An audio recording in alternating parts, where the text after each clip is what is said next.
সম্মানিত ভাইয়ের আমার, আজকে আমরা জিলহজ মাসের গুরুত্বপূর্ণ কয়েকটি আমল নিয়ে কথা বলবো। যে আমলগুলো করলে এই জিলহজ মাসের বরকতপূর্ণ যে দিনগুলো আছে, জিলহজ মাসের প্রথম 10 দিনের যে বরকত আছে, এই বরকতগুলো আল্লাহ রাব্বুল আলামিন আমাদের জীবনে দান করবেন ইনশাআল্লাহ। আল্লাহ রাব্বুল আলামিন কোরআনুল কারীমের সূরাতুল ফজরের মধ্যে এই জিলহজ মাসের প্রথম 10 দিনের ফজিলত বর্ণনা করে আল্লাহ তাআলা বলছেন, ওয়াল ফজরি ওয়া লায়ালিন আশরি ওয়াশ শাফঈ ওয়াল ওয়াতর। রব্বুল আলামিন বলছেন ওয়াল ফজর, ফজরের সময়ের কসম, ওয়া লায়ালিন আশর, ওই 10 দিনের কসম। এই 10 দিন বলতে মুফাসসিরিনে কেরাম তাফসীর আহসানুল বায়ানের মধ্যে মুফাসসিরিনে কেরাম বলছেন এই 10 দিন বলতে আল্লাহ রাব্বুল আলামিন জিলহজ মাসের প্রথম 10 দিনের কথা বলেছেন।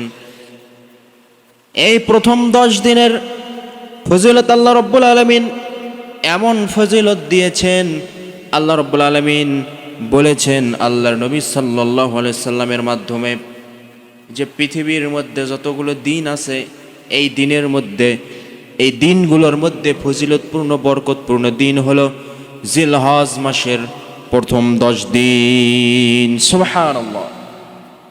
শুধু তাই নয়, হাদিসের মধ্যে আল্লাহর হাবিব সাল্লাল্লাহু আলাইহি ওয়াসাল্লাম, হাদিসের মধ্যে রাসূলুল্লাহ সাল্লাল্লাহু আলাইহি ওয়াসাল্লাম বলেছেন, আফদালুল আয়ামিদ দুনিয়াল আশরি, ইয়ানি আশরু জিলহজ, দুনিয়ার সবচেয়ে বেশি ফজিলতের দিন হলো জিলহজ মাসের প্রথম 10 দিন। শুধু তাই নয়, হাদিসের মধ্যে এসেছে জিলহজ মাসের প্রথম 10 দিনের আমল আল্লাহ রাব্বুল আলামিন আমলের সওয়াব 700 গুণ বাড়িয়ে দেন। এরপরে হযরত আনাস ইবনে মালিক রাদিয়াল্লাহু তাআলা আনহু তিনি হাদিসের মধ্যে বলছেন যে এই জিলহজ মাসের প্রথম 10 দিনের আমল আল্লাহ রাব্বুল আলামিন আমলের সওয়াব 1000 গুণ বাড়িয়ে দেন, এবং বিশেষ করে আরাফার দিনের আমল আল্লাহ রাব্বুল আলামিন 10,000 গুণ বাড়িয়ে দেন। সুবহানাল্লাহ।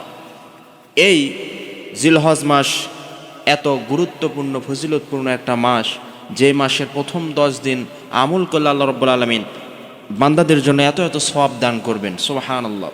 এই প্রথম 10 দিন আমরা কি আমল করতে পারি, কি এমন আমল আছে, কি এমন আমলগুলো করলে আমরা এই 10 দিনের বরকত আমাদের জীবনে পাবো, আমরা কোরআন এবং হাদিস থেকে এই কথাগুলো শোনার জন্য চেষ্টা করব ইনশাআল্লাহ। 1 নাম্বার, জিলহজ মাসের প্রথম যে আমল, এই আমলটা হচ্ছে জিলহজ মাসে যখন চাঁদ উদিত হবে, এই চাঁদ আমরা সবাই এই চাঁদটাকে দেখব। আপনি চাঁদ দেখার জন্য বাহিরে আসবেন, একটু ফাঁকা মাঠে যাবেন অথবা বাসার ছাদের উপরে উঠবেন, উঠে দেখবেন চাঁদ উঠেছে কিনা, চাঁদটাকে তালাশ করবেন। এই চাঁদ দেখে রাসূলুল্লাহ সাল্লাল্লাহু আলাইহি ওয়াসাল্লাম একটা দোয়া পড়তেন। সেই দোয়াটা হচ্ছে আল্লাহুম্মা আহিল্লাহু আলাইনা বিল আমনি ওয়াল ঈমান ওয়াস সালামাতি ওয়াল ইসলাম রব্বি ওয়া রব্বুকাল্লাহ। আল্লাহ রাব্বুল আলামিন এই দোয়ার মধ্যে শিক্ষা দিচ্ছেন। রাসূলুল্লাহ সাল্লাল্লাহু আলাইহি ওয়াসাল্লাম দোয়া পড়তেন, সেই দোয়াটা হচ্ছে আল্লাহুম্মা আহিল্লাহু আলাইনা বিল আমনি ওয়াল ঈমান ওয়াস সালামাতি ওয়াল ইসলাম রব্বি ওয়া রব্বুকাল্লাহ। হে আল্লাহ, তুমি এই চাঁদকে আমাদের উপর উদিত করো ঈমান, শান্তির সঙ্গে, নিরাপত্তার সঙ্গে ও ইসলামের সঙ্গে। হে চাঁদ, তোমার প্রতিপালক আল্লাহ, আমারও প্রতিপালক আল্লাহ। এই চাঁদ দেখে এই দোয়াটা আমরা পড়ব। কিন্তু বর্তমানে আমরা চাঁদ দেখি না, আমরা এটা হেলাল কুমুটির উপরে ছেড়ে দিয়েছি যে তারা চাঁদ দেখে আমাদেরকে জানাবে। আসলে চাঁদ দেখার মধ্যে রাসূলুল্লাহ সাল্লাল্লাহু আলাইহি ওয়াসাল্লাম একটা সুন্নাহ রয়েছে, এই সুন্নাহটা আমরা আজকে ভুলেই গিয়েছি। এই জন্য জিলহজের 1 নম্বর আমল হচ্ছে আমরা চাঁদ দেখব। 2 নম্বর জিলহজ মাসের যে আমল, সেটা হচ্ছে জিলহজ মাসের শুরু থেকে নিয়ে রোজা রাখা। রাসূল সাল্লাল্লাহু আলাইহি ওয়াসাল্লাম জিলহজ মাসের 9 দিন, প্রথম 9 দিন তিনি রোজা রাখতেন। এই রোজা রাখার অনেক সওয়াব এবং ফজিলত রয়েছে। আমরা চেষ্টা করব জিলহজ মাসের প্রথম এই 9 দিন রোজা রাখার জন্য। সময় খুব কম, এই জন্য শর্টকাটে শুধু পয়েন্টগুলো বলে দিয়ে যায়। 3 নাম্বার, জিলহজ মাসের শুরু থেকে বেশি বেশি আল্লাহর জিকির করা, তাকবীর, তাহলিল এবং তাহমিদ পড়া। আল্লাহর হাবিব সাল্লাল্লাহু আলাইহি ওয়াসাল্লাম বেশি বেশি করে তাকবীর, তাহলিল এবং তাহমিদ পাঠ করতে বলেছেন। তাকবীর হচ্ছে আল্লাহু আকবার, আল্লাহু আকবার, আল্লাহু আকবার, এই তাকবীর পড়া। এবং তাহলিল হচ্ছে লা ইলাহা ইল্লাল্লাহ, লা ইলাহা ইল্লাল্লাহ, এইভাবে জিকির করা। এবং তাহমিদ হচ্ছে আল্লাহ রাব্বুল আলামিনের প্রশংসা করা, আল্লাহ রাব্বুল আলামিনের প্রশংসা আদায় করা। এই তাকবীর, তাহলিল এবং তাহমিদ, এই জিকিরগুলো আমরা এই 9 দিন বেশি বেশি করার জন্য চেষ্টা করব ইনশাআল্লাহ। 4 নাম্বার, জিলহজ মাসের যে আমলটা আমরা করতে পারি সেটা হচ্ছে জিলহজ মাস আসার আগেই চুল, দাড়ি, নখ এগুলো আমরা কেটে ফেলব। কারণ প্রথম এই 10 দিন আল্লাহ হাবিব সাল্লাল্লাহু আলাইহি সাল্লাম হাদিসের মধ্যে এগুলোকে কাটতে নিষেধ করেছেন। রাসূলুল্লাহ সাল্লাল্লাহু আলাইহি ওয়াসাল্লাম হাদিসের মধ্যে বলছেন, ইযা রাআইতুম হিলাল জিল হজ্জি ওয়া আরাদা আহাদুকুম আইয়ুদহি ফালইমসিক আন শা'রিহি ওয়া আযফারিহি, যদি তোমাদের কেউ কুরবানির নিয়ত করে তবে জুলহজ মাসের নতুন চাঁদ উদিত হলে সে যেন কুরবানি না করা পর্যন্ত তার চুল, নখ এবং দাড়ি এগুলোতে যেন হাত না দেয়। আবার রাসূলুল্লাহ সাল্লাল্লাহু আলাইহি ওয়াসাল্লাম হাদিসের মধ্যে বলছেন, যদি কোনো ব্যক্তি হাজিদের অনুরূপ নেক আমল করতে চায়, সওয়াব অর্জন করতে চায়, তাহলে সে যেন জিলহজ মাসের প্রথম 1 তারিখ থেকে শুরু করে 10 তারিখ কুরবানি করার আগ পর্যন্ত সে যেন তার চুল, নখ এগুলো যেন না কাটে। কোনো ব্যক্তি যদি কুরবানির নিয়ত করে এবং কুরবানির নিয়ত করার পরে সঙ্গে সঙ্গে প্রথম 1 তারিখ থেকে নিয়ে, জিলহজ মাসের 1 তারিখ থেকে নিয়ে 10 তারিখ কুরবানির আগ পর্যন্ত সে যদি চুল, নখ, দাড়ি, গোঁফ, অবাঞ্ছিত লোম এগুলো যদি পরিষ্কার না করে, এগুলো যদি না কাটে, তাহলে আল্লাহ রাব্বুল আলামিন তার আমলনামায় হাজিদেরকে যেমন সওয়াব দান করবেন, সেই রকম সওয়াব এই ব্যক্তির আমলনামায় আল্লাহ তাআলা দান করবেন। সুবহানাল্লাহি বিহামদিহি সুবহানাল্লাহিল আযীম। এই জন্য এখনও সামনে কয়েকদিন আরও সময় আছে, এই সময়টাকে আমরা চেষ্টা করব যাদের চুল, নখ বড় হয়ে গেছে এগুলো কেটে কেটে আমরা ছোট করে নিব। কারণ এই 10 দিন আমরা তো আর এগুলো কাটতে পারবো না। এই 10 দিন যদি না কাটি, তাহলে যেগুলো আমাদের বড় হয়ে গেছে, চুল, দাড়ি, মুছ এগুলো বড় হয়ে গেছে, এগুলো এই 10 দিন আরও বেখাপ্পা হয়ে যাবে, আরও অশালীন লাগবে আমাদেরকে দেখতে। এই জন্য জিলহজের চাঁদ ওঠার আগেই এগুলো আমরা কেটে পরিষ্কার করে নেব। এই 10 দিন যেন আমাদের এগুলো তার হাত দিতে না হয়। 10 দিন পরে কুরবানির পশু জবাই করার পর আমরা এগুলো ইনশাল্লাহ কেটে সাফ করে নেব ইনশাআল্লাহ। এরপরে 5 নম্বর আমল হচ্ছে, জিলহজ মাসের 5 নম্বর আমল নফল ইবাদত বেশি বেশি করে করা।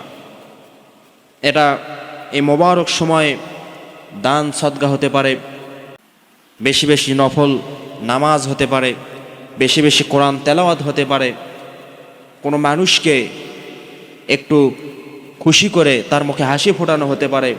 হাদিসের মধ্যে এসেছে, রাসূলুল্লাহ সাল্লাল্লাহু আলাইহি ওয়াসাল্লাম বলছেন, মুসলমানের একটা মুচকি হাসি হলো সৎকার সমতুল্য। সুবহানাল্লাহ। এই জন্য আমরা চেষ্টা করব এই জিলহজ মাসের 5 নাম্বার আমল হচ্ছে বেশি বেশি করে নফল আমল করা, নফল দান সদকা করা।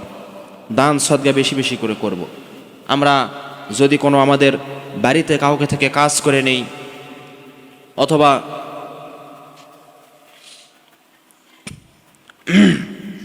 কারো গাড়িতে যদি আমরা চড়ি, তাহলে সেই ব্যক্তিকে আমরা একটু টাকা বাড়িয়ে দিয়ে আমরা একটু তাদেরকে খুশি করে আমরা সেই সওয়াবের ভাগীদার হতে পারি ইনশাআল্লাহ। 6 নাম্বার, জিলহজ মাসের যে আমলটা আমরা করতে পারি সেটা হচ্ছে বেশি বেশি করে আল্লাহর কাছে দোয়া করা। আল্লাহ তাআলা কোরআনের মধ্যে বলছেন, বান্দারা তোমরা আমার কাছে চাও।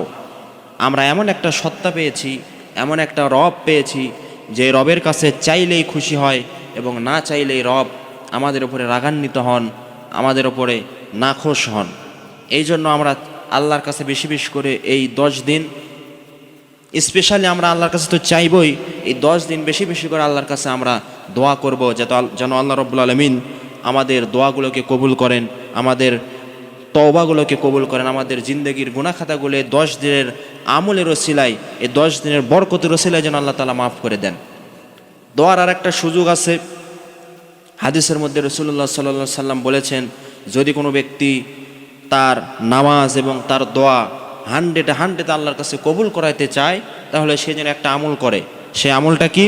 আমলটা হচ্ছে, যখন কোনো মানুষ রাতের বেলা ঘুমিয়ে পড়ে, ঘুমিয়ে পড়ার পর ধরেন আপনি রাতের 9টা 10 অথবা 11টার সময় ঘুমিয়ে পড়েছেন, ঘুমিয়ে পড়ার পর যে কোনো কারণে, প্রস্রাব চাপার কারণে একটু গরম লাগছে অথবা একটু মশা কামড়াইছে অথবা ঘুম আপনার হয়ে গেছে এক চমক, এই জন্য আপনি রাতের একেবারে শেষের দিকে 2টা 3টার সময় আপনি একবার জাগা পেয়েছেন, হুট করে উঠেই আপনি যদি একটা দোয়া পড়েন, লা ইলাহা ইল্লাল্লাহু ওয়াহদাহু লা শারীকা লাহু লাহুল মুলকু ওয়া লাহুল হামদু ওয়া হুয়া আলা কুল্লি শাইইন কদির, সুবহানাল্লাহি আলহামদুলিল্লাহি ওয়া লা ইলাহা ইল্লাল্লাহু আল্লাহু আকবার। আল্লাহ নবী বলছেন, যদি কেউ এই দোয়া এবং এই তাসবিহ পাঠ করে এবং সে যদি উঠে ওযু করে এসে সালাত আদায় করে এবং দোয়া করে, আল্লাহ রাব্বুল আলামিন সঙ্গে সঙ্গে তার সালাত এবং তার দোয়া কবুল করে নেবেন, সুবহানাল্লাহ।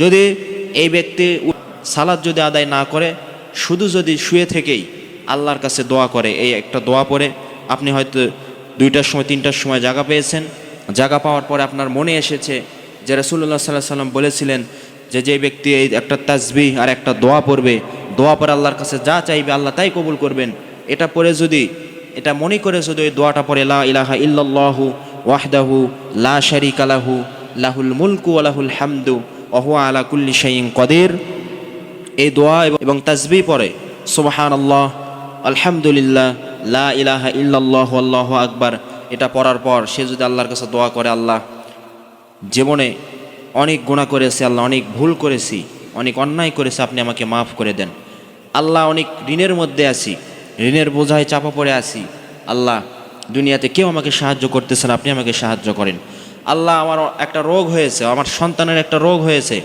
অথবা আমার স্ত্রীর একটা রোগ হয়েছে, যেই রোগটা দুনিয়ার আমার সমাজের মধ্যে যতগুলো ডাক্তার ছিল সব ডাক্তারের মাধ্যমে আমি চিকিৎসা করাইছি, কিন্তু কোনোভাবে ভালো হচ্ছে না, আল্লাহ আপনি তো ডাক্তারের ডাক্তার, কবিরাজের কবিরাজ, আপনি তো হেকিমের হেকিম, আল্লাহ আপনি আমার স্ত্রীকে, আপনার সন্তান অথবা আমাকে আপনি আল্লাহ মাফ করে দেন।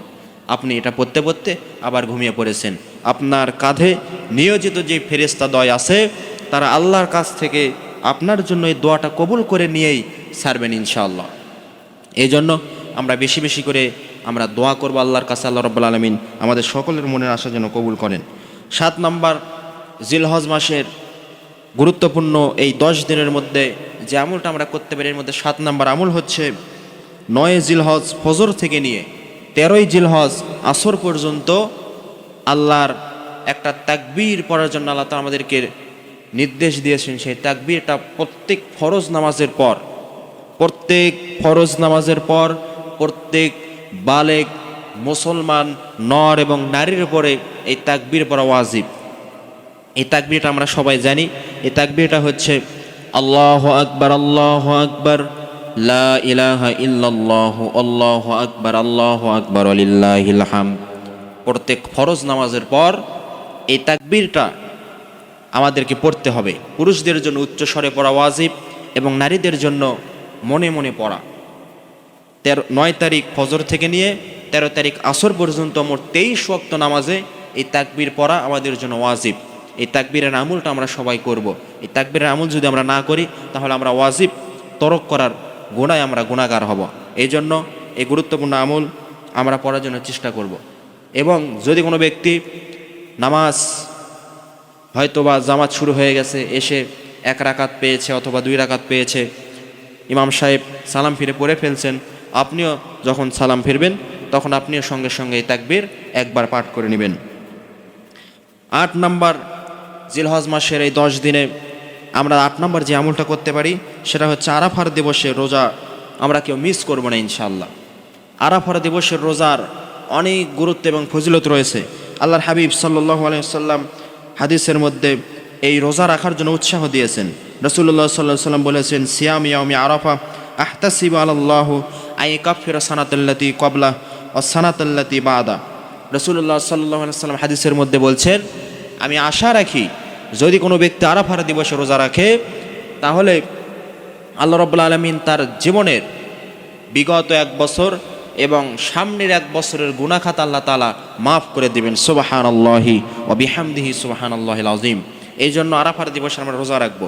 এখন আমাদের মধ্যে অনেকের প্রশ্ন আছে, হুজুর আরাফার দিবসে রোজা রাখবো ঠিক আছে, কিন্তু আমাদের ওখানে আরাফার দিবস যেদিন হয় সেদিন আমাদের বাংলাদেশে হয় 8 তারিখ, আর আমাদের বাংলাদেশে যেদিন 9 তারিখ হয় সেদিন ওখানে হয় 10 তারিখ, তাহলে আমরা কোন দিন রোজা রাখবো? আমি বলবো যে আল্লাহর হাবিব সাল্লাল্লাহু আলাইহি সাল্লাম জিলহজের প্রথম 10 দিনই তো রোজা রাখছেন, প্রথম 9 দিনই রোজা রাখছেন। এই জন্য এই 9 দিনের রোজা রাখার চেষ্টা করবেন। যদি না পারেন অন্তত 2 দিন রোজা রাখবেন। আরাফার দিন যেদিন সৌদি আরবে 9 তারিখ সেদিন বাংলাদেশে 8 তারিখ, সেই দিনও রোজা রাখবেন। আবার যেদিন বাংলাদেশে 9 তারিখ সেই দিনও রোজা রাখবেন। এই 2 দিনের রোজা রাখবেন। ইনশাআল্লাহ এই 2 দিনের মধ্যে আপনারা একদিন আরাফার দিন পেয়ে যাবেন, এবং আরাফার দিনে রোজা রাখলেই 1 বছর, বিগত 1 বছর এবং সামনে 1 বছরের গুনাহ খাতা আল্লাহ মাফ করে দিবেন। 9 নাম্বার, জিলহজ মাসের এই 10 দিন 9 নাম্বার যে আমলটা আমরা করতে পারি সেটা হচ্ছে এই মোবারক সময়ে বিশেষ আমল হলো কুরবানি।